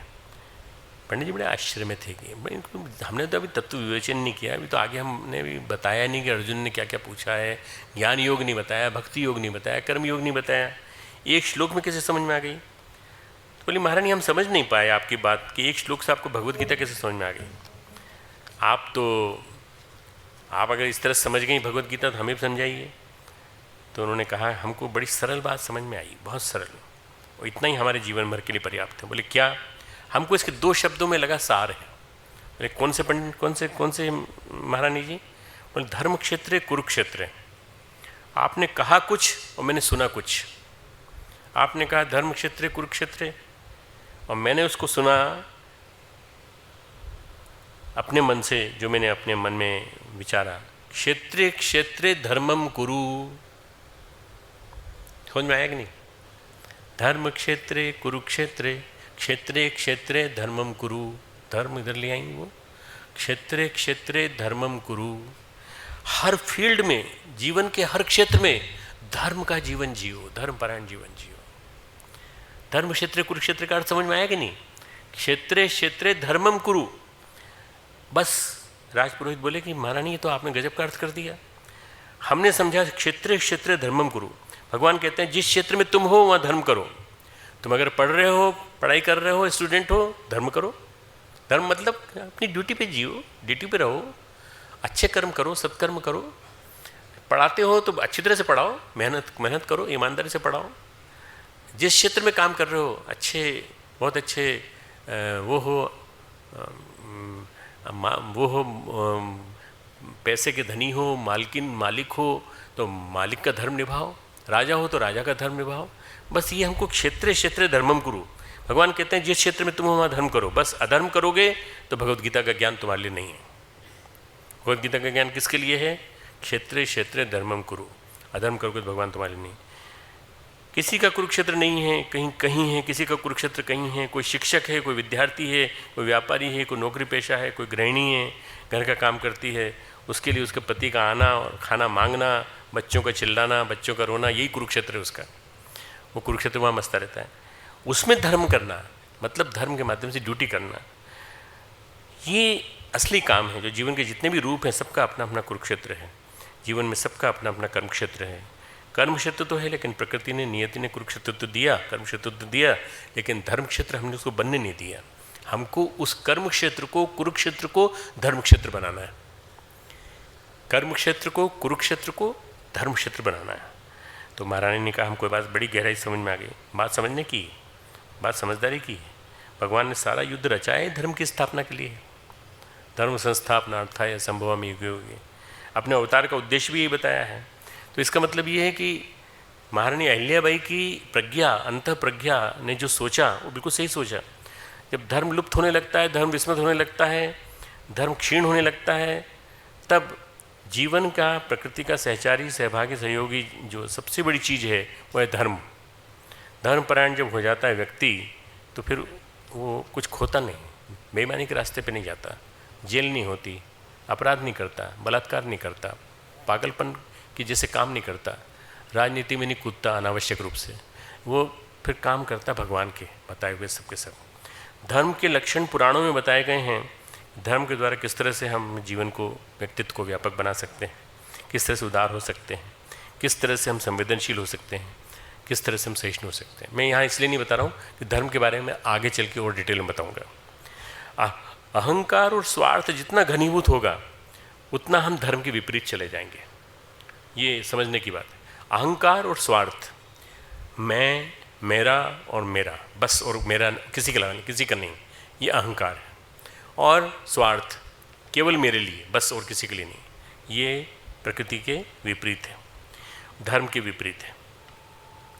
और जितना हम स्वार्थ में क्षीण होते चले जाते हैं, अहम में क्षीण होते चले जाते हैं, तिरोहित करते चले जाते हैं, उतना ही हम धर्म के अनुकूल हो जाते हैं। प्रकृति और परमात्मा सबके लिए है। हम नहीं कह सकते हमारे लिए। प्रकृति में ये जंगल भी हमारा, ये नदी भी हमारी। भाई यहाँ से यहाँ तक नदी हमारी है, आप इसमें से पानी नहीं ले सकते। आप ऐसा नहीं कह सकते, आप ऐसा नहीं कह सकते। आप जंगल में से अपना जंगल या हमारा जंगल है, आप इस जंगल में कुछ नहीं ले सकते। नहीं, जंगल से ऑक्सीजन लेना मेरा अधिकार है, कार्बन डाइऑक्साइड सोखना उसका अधिकार है।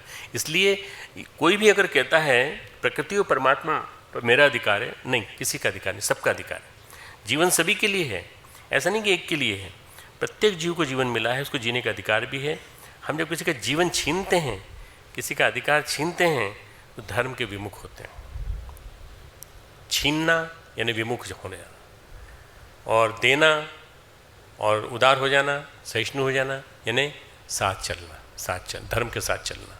धर्म के साथ चल रहे हैं कि धर्म के विपरीत चल रहे हैं, ये देखिए। आज विज्ञान का युग है। हम इकोलॉजी पढ़ते हैं, हम एनवायरमेंटल साइंस पढ़ते हैं, इको साइकिल पढ़ते हैं, इकोसिस्टम पढ़ते हैं। इकोसिस्टम कहता है कि each thing is dependent on everything. हम सब एक दूसरे पर निर्भर हैं। हमारे पर निर्भर है जीव जगत के ऊपर निर्भर है, पर्यावरण से पर निर्भर है, हमको मिलने वाले अनुदान वर्षा के रूप में, ये सब सब एक दूसरे पर निर्भर हैं। पेड़ पौधे, वृक्ष, वनस्पति, मनुष्य, जीव, ये सब एक दूसरे के सहभागी हैं, सहयोगी हैं। पूरा जीवन संकट में पड़ जाएगा। धर्म की अवहेलना हुई तो जीवन संकट में पड़ जाएगा। इसलिए मनुष्य ने अपनी आवश्यकताओं के लिए, ज़रूरतों के लिए, लालसाओं के लिए जब प्रकृति और पर्यावरण के साथ नुकसान किया है, तब उसे संकट उठाना पड़ा है। परिणाम क्या हुआ? बायोडाइवर्सिटी गड़बड़ा गई, ग्रीन हाउस इफेक्ट बढ़ गया, मौसम की एरिटिक साइकिल्स आ गए, कभी पानी है, कभी सूखा है, कभी बाढ़ है। कितना भयंकर सूखा महाराष्ट्र में पड़ा, कितना भयंकर सूखा उड़ीसा में पड़ा, छत्तीसगढ़ में पड़ा। उसके बाद फिर अब पानी गिरा तो इतना गिर रहा है कि मालूम नहीं बेटा तुम लोग न्यूज़ देख पाते हो कि नहीं, तो भयंकर पानी गिर रहा है। बॉम्बे और गोवा को जोड़ने वाला जो पुल है पूरा के पूरा, वो उसके ऊपर जा रही थी एक बस, 3 कारें और बहुत सारे लोग चल रहे थे। पूरा पानी का प्रवाह इतनी तेज़ी से आया कि पुल सबको लेके बह गया। 3 बसें बह गईं, कारें बह गईं और वो मनुष्य जितने चल रहे थे वो सब बह गए, पूरे मर रहे हैं लोग बाग प्रकृति के प्रकोप के कारण। तो हम जो भी कुछ करते हैं उसमें हमको ध्यान रखना पड़ेगा कि हम कार्बन का उत्सर्जन तो नहीं कर रहे हैं। 3 चीज़ों ने सबसे ज़्यादा नुकसान पहुंचाया है, 3 चीज़ों ने मनुष्य की पारिस्थिति को। पहला है कुल्हाड़ी। कुल्हाड़ी से हमने पेड़ काटे, कुल्हाड़ी से हमने पेड़ काटे और पेड़ काट काट के हमने लकड़ी इकट्ठी की और लकड़ी जलाई और लकड़ी जला के धुआं पैदा किया। ये पहला है कुल्हाड़ी। दूसरा है आदमी की अपरिमित तृष्णा, बहुत ज़्यादा पाने की कामना, बहुत ज़्यादा पाने की कामना। और तीसरा है, जो तीसरी चीज़ है मित्रों, वो है कार्बन का उत्सर्जन। कार्बन, ये कार्बन इकट्ठा हो रहा है ऊपर, सारा इकट्ठा हो गया और हमारा छाता जो है ये ढक गया है कार्बन से, इसलिए हमारे ऊपर पानी नहीं आता। प्रदूषण बढ़ता चला जा रहा है। वनस्पतियों को चाहे हम थोड़ा सा भी मौका दे दें वनस्पतियों को, तुलसी का बिरवा रोप दें, एक आंवले का पीपल का पेड़ अपने घर में लगा दें जहाँ थोड़ी जगह हो, या तुलसी का बिरवा ही लगा दें, 2-3 लगा दें, चाहे वनस्पतियाँ हों, चाहे बेलें हों, चाहे लताएँ हों। मनुष्य जीवन तभी स्वस्थ होगा जब उसके साथ वनस्पतियाँ भी रहें। इसीलिए गायत्री परिवार ने 1 करोड़ वृक्ष लगाने का संकल्प लिया। 60 लाख लगा चुके, 40 लाख और लगा रहे हैं। फिर अगले साल से 5 करोड़ का लक्ष्य। मतलब क्यों? क्योंकि पर्यावरण को ठीक करने का काम हम सबका है, हम सब मिलजुल करके करेंगे। अभी चिन्मय कलकत्ता से होके आया है। कलकत्ता में 300वां संडे उन्होंने मनाया, 300वां रविवार। हर रविवार को उन्होंने वृक्षारोपण किए। 50 वृक्ष, 100 वृक्ष, 150 वृक्ष, इतने लगा सकते थे। कलकत्ता नगरी में जगह जगह हरियाली जहाँ है वहाँ सब लोग उस बालक का नाम लेते हैं जिस बालक की वजह से ये रवि नाम है उसका, रवि गुप्ता। और उस लड़के ने अकेले अपने बलबूते चालू किया, उसके साथ साथ पीछे पीछे लग गए। हजारी किसान ने 1000 आम के पेड़ लगाए, उसके बाद 10,000 आम के पेड़ लगाए, फिर और लगा दिए, तो हजारी बाग हो गया वो बिहार का। ये जो हम जहाँ तक जो भी कुछ कर सकते हैं वो करें, क्योंकि ये धर्म के अनुकूल है। धर्म जो है वो सहभागिता है, प्रकृति का सहयोग है। धर्म का नाम है सहभागिता, प्रकृति का सहयोग। प्रकृति की विपरीतता, प्रकृति के साथ विपरीत भाव नहीं है। इसलिए हम जहाँ भी हैं, कहाँ भी हैं, ये मालूम नहीं है कि हम कहाँ हैं, पर हमको भगवान ने जिस भी रूप में रखा है, हम गाँव में हैं, शहर में हैं, जीवन का कोई भी रूप हमने स्वीकार किया, वहाँ पर हमें धर्म का अनुसरण करना है। हमारी माता पिता चाहे गाँव के हों चाहे शहर के, हर रूप में धर्म का अनुकरण करते रहे, बलिवेश्व यज्ञ करते रहे, कुछ न कुछ छोटा मोटा यज्ञ का फॉर्म यूज़ करते रहे, कहीं देते रहे, थोड़ा सा तुलसी का बिरवा रोप दिया बाहर, उसी में पानी देते रहे। हमें कर्म क्षेत्र को धर्म क्षेत्र बनाना है, हमें कर्म क्षेत्र को धर्म क्षेत्र बनाना है। हम सबको ये काम करना है। तो जैसे महारानी अहिल्याबाई ने किया, क्षेत्रम क्षेत्रे क्षेत्रे क्षेत्रे धर्मम कुरु। मैं भी गोवा गया था, वहाँ एक सभा थी, सारे समाज के जो विभिन्न लीडिंग संत हैं, मैं तो संत अपने आप को नहीं मानता, पर मुझे उन्होंने माना और मुझे उन्होंने प्रमुख 7 में जगह स्थान दिया। उसमें वहाँ पर ये हिंदू धर्म आचार्य सभा, HDAS हिंदू धर्म आचार्य सभा हुई। जिस स्थान पर हुई थी उसका नाम था श्री क्षेत्र तपोभूमि। मैंने पूछा आपने नाम श्री क्षेत्र तपोभूमि क्यों रखा है? बोले क्षेत्र नाम हमने गुरु गीता से लिया है, तपोभूमि नाम हमने गुरुदेव की से लिया है, तप करने की भूमि, और यहाँ पर हमने गायत्री का अनुष्ठान किए। इसलिए ये स्थान जहाँ पहले कभी बहुत अपराध होते थे, उसको हमने धर्म क्षेत्र में बदल दिया। धर्म क्षेत्र, श्री क्षेत्र तपोभूमि बना दिया उसको, और वही हमको स्थान दे रहे हैं वहीं पर, वहाँ अपना स्थान गोवा का स्थान बनाने के लिए वहीं पर हमें स्थान दे रहे हैं। तो मित्रों, ये किस तरह से आदमी अपने काम, जो भी क्षेत्र भगवान ने दिया है, सब जगह हमको धर्म करना है। प्रत्येक वासनाओं की श्रृंखला, लालसाएं हमें अधर्म की ओर ले जाती हैं, और अगर हमको देना है सबके साथ मिल बांट कर खाना है। धर्म की एक खासियत और है, धर्म दुर्बल को भी सबल के समकक्ष बनाता है। धर्म दुर्बल को भी मजबूत बना देता है। कितना भी दीन दुर्बल हो, कितना ही बलवान हो, धर्म बलवान के बराबर की ताकत दुर्बल को प्रदान करता है। धर्म यदि है एक दुबले पतले के साथ भी, तो मजबूत आदमी भी है सामने, अगर पैसे बहुत पहलवान हो और वो धर्म अधर्मी हो तो वो गिरेगा पहले, ये नहीं गिरेगा। युद्ध धर्म के अनुरूप लड़ा जाएगा। महात्मा भीष्म ने जब महाभारत के नियमों की घोषणा की तो उन्होंने युद्ध के नियम बनाए।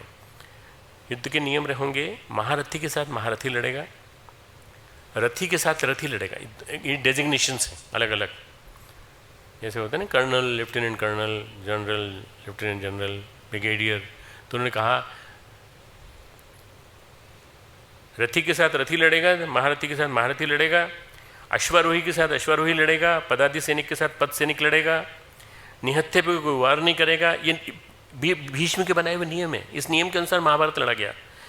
पीठ पीछे कोई किसी पे वार नहीं करेगा, सामने करके मुकाबला करके चैलेंज करेगा, फिर वार करेगा।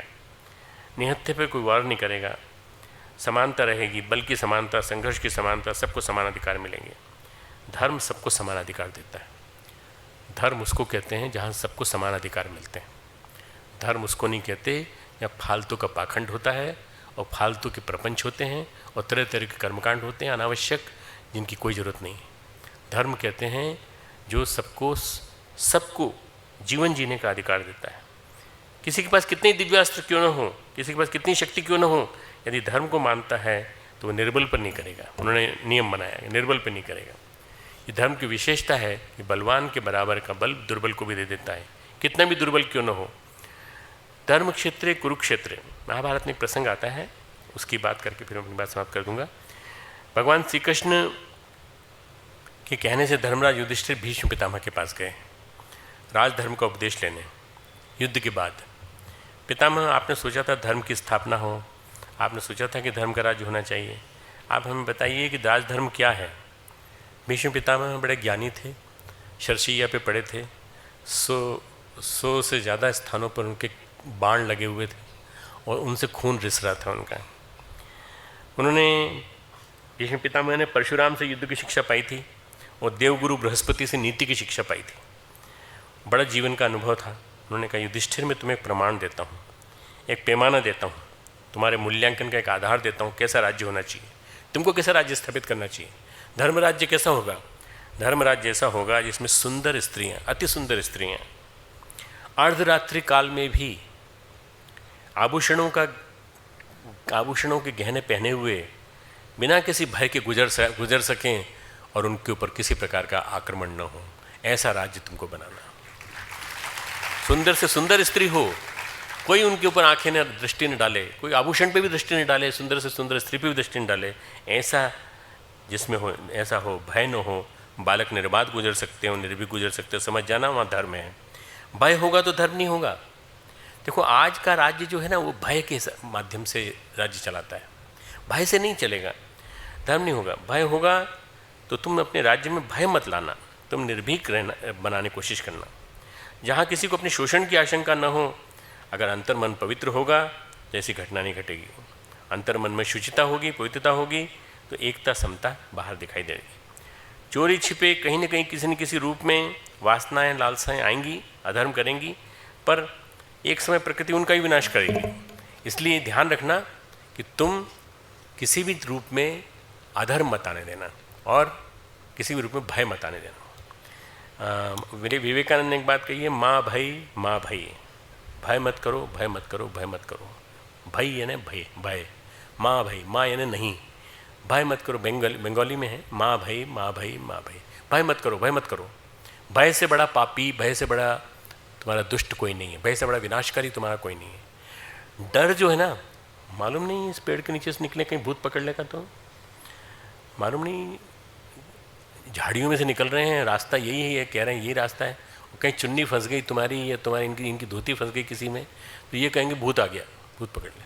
ये भय, आशंका, आशंका भय निर्बल बनाती है और निर्भयता आदमी को बलवान बनाती है। इसलिए बलवान होना सीखो। दुर्गा सप्तशती में कई प्रसंग मिलते हैं असुरों के। एक प्रसंग मिलता है मधुकैटभ का, एक प्रसंग मिलता है महिषासुर का, एक प्रसंग मिलता है शुम्भ निशुम्भ का।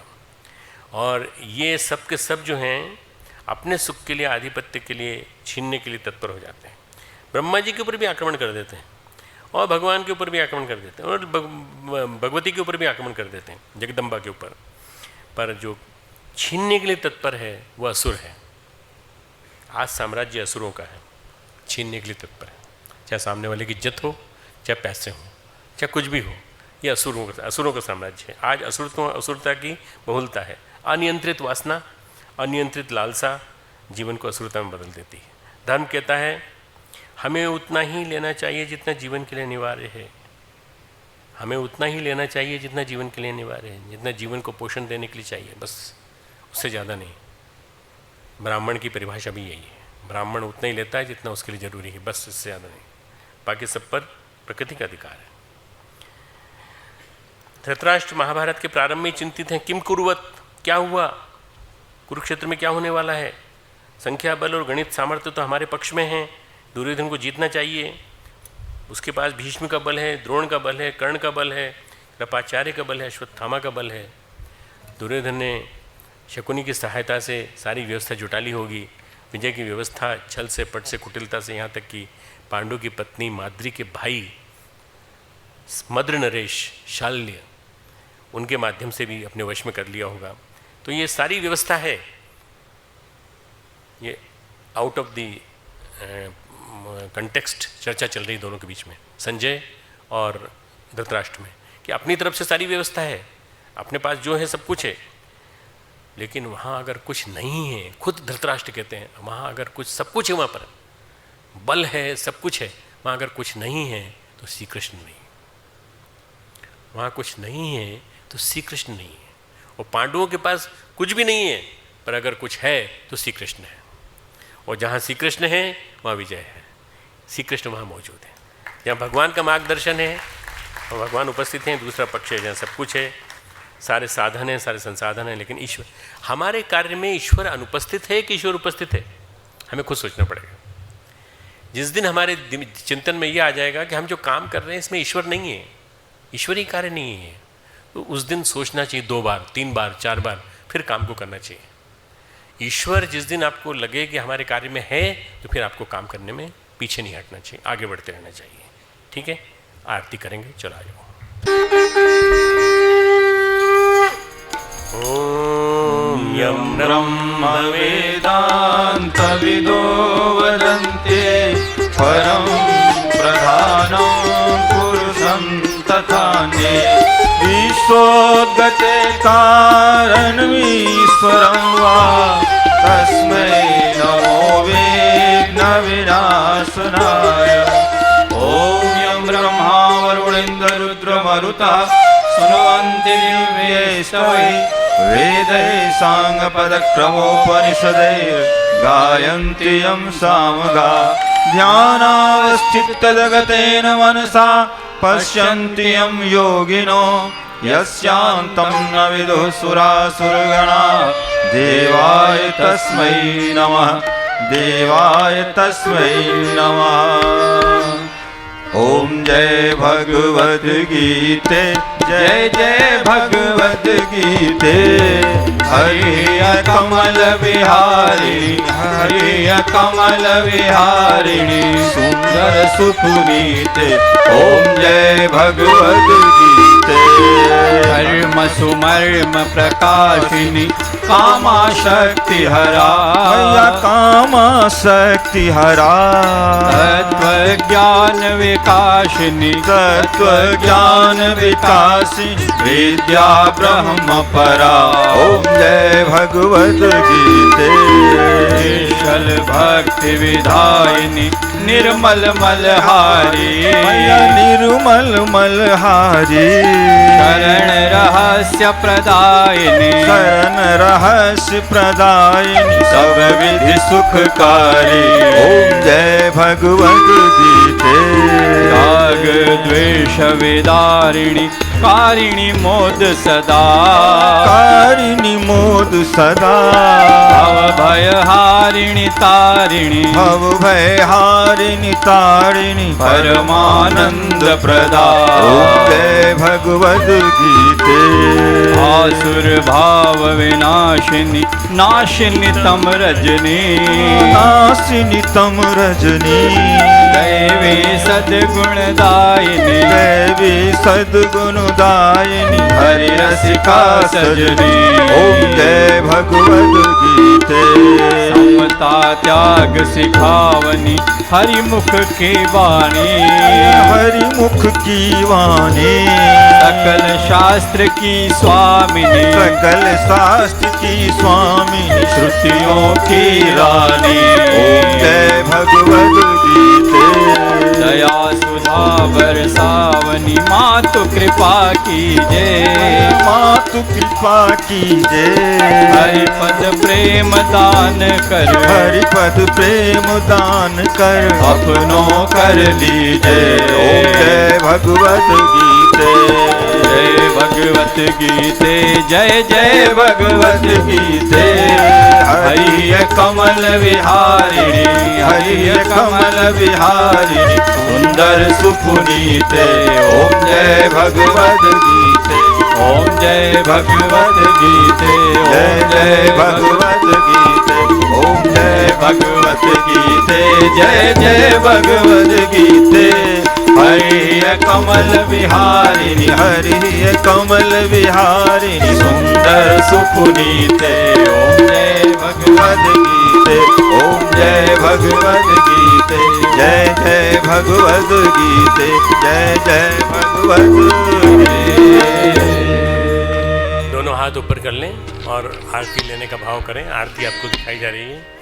ओम भूर्भुवः स्वः तत्सवितुर्वरेण्यं भर्गो देवस्य धीमहि धियो यो नः प्रचोदयात्। दोनों हाथों को रख दें ऐसे, चेहरे को लगाएं, माथे पे लगाएं, हृदय क्षेत्र में लगाएं, दोनों बाहों को लगाएं। ये जो हमारा ये है स्थूल शरीर, ये जो है हमारा सूक्ष्म शरीर, ये हमारा अंतर जगत जो है कारण शरीर। इन तीनों को, भावनाओं को, शरीर को और मन और विचारों को, इन सब को हम अपने अंदर स्थापित कर रहे हैं। अगली क्लास ध्यान की होगी 11 तारीख को, ठीक है। ध्यान के बारे में बताएंगे, ध्यान कराएंगे। उस गुरु सत्ता को प्रणाम करेंगे जिनकी कृपा से आज हम ये कर पाए क्लास। ओम नमोस्तु अनंताय सहस्रमूर्तये सहस्रपादाक्षिशिरोरुवावे सहस्रनाम्ने पुरुषाय शाश्वते सहस्रकोटि युगधारिणे नमः सहस्रकोटि युगधारिणे।